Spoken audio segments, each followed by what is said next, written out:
Good morning. Ang next feature natin ay ang Talon ni Eva. So, nandito tayo ngayon sa Barangay Sibol. Bibiyahe tayo papunta doon sa bundok kung nasaan ang Talon ni Eva. Okay? So, let's go! Here comes Talon ni Eva!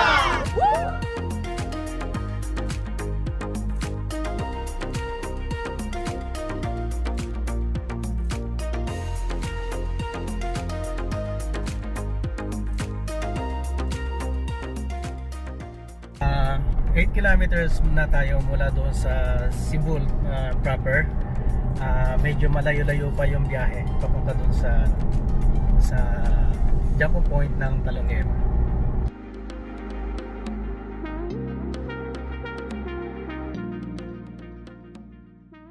Andito tayo ngayon sa Sitio Tubigan sa Barangay ng Kalawakan. Ito yung jump point natin papunta doon sa Talon ni Eva.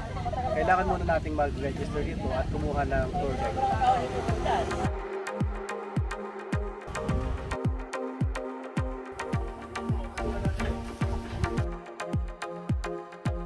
Welcome Eva Falls, tuloy po kayo. So, mga dalawang oras na lakaran muna yung namin, yung hiking namin hanggang sa makarating sa Talon ni Eva. Okay, pagod na yung mga kasama ko.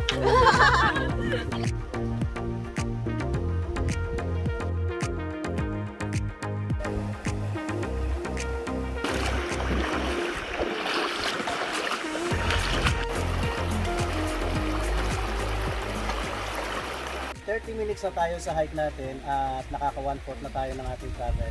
At dito sa lugar na to, yung pagpunta sa Talon ni Eva, required talaga yung mga tour guides. Yung tour guide po natin is si Robbie Shane tsaka si Ate Regine. So ayun po, sila po yung magtutour sa atin dito papunta sa Eva Falls. So tara na ulit, mag-hike na ulit tayo.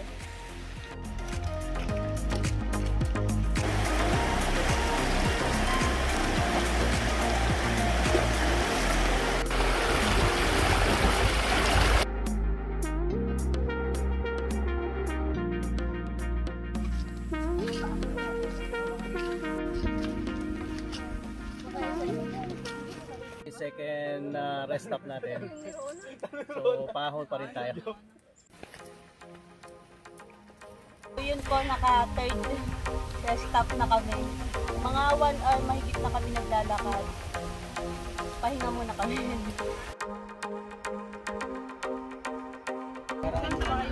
Mga 30 minutes pa po sir, bago sa Eva. Doon sa ilog. Opo. Ito na yung pang 5 na rest stop natin. Malapit na tayo sa ibabaw ng bundok at ang natatravel na natin ay 1.9 kilometers na mula doon sa jump point natin. So tatawid pa tayo doon sa bundok na yun at doon sa baba yung Talon ni Eva. Kaya pa? Ito na yung campsite. After this, malayo pa kaya muna tayo. Ang 6 na rest stop na natin. Mula dito hanggang dun sa jump off point natin ay 2.5 kilometers na at nakaka-isa't kalahating oras na tayo travel. So according sa our guide, mga 30 minutes pa bago natin makarating yung Talon ni Eva.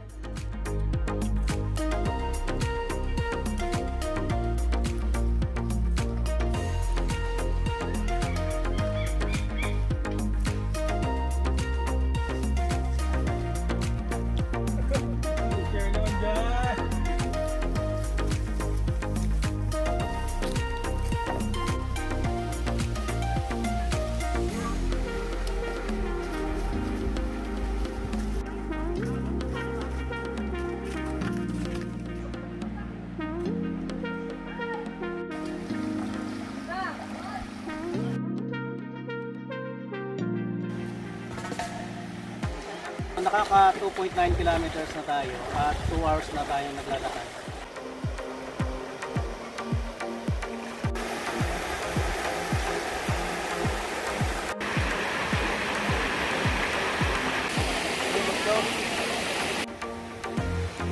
Guys, andito na tayo. Nakikita na namin yung Talon ni Eva. So ayun na siya. Warnings yung Tayong Albereta. Tayong lake.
here we are sa Taloneva.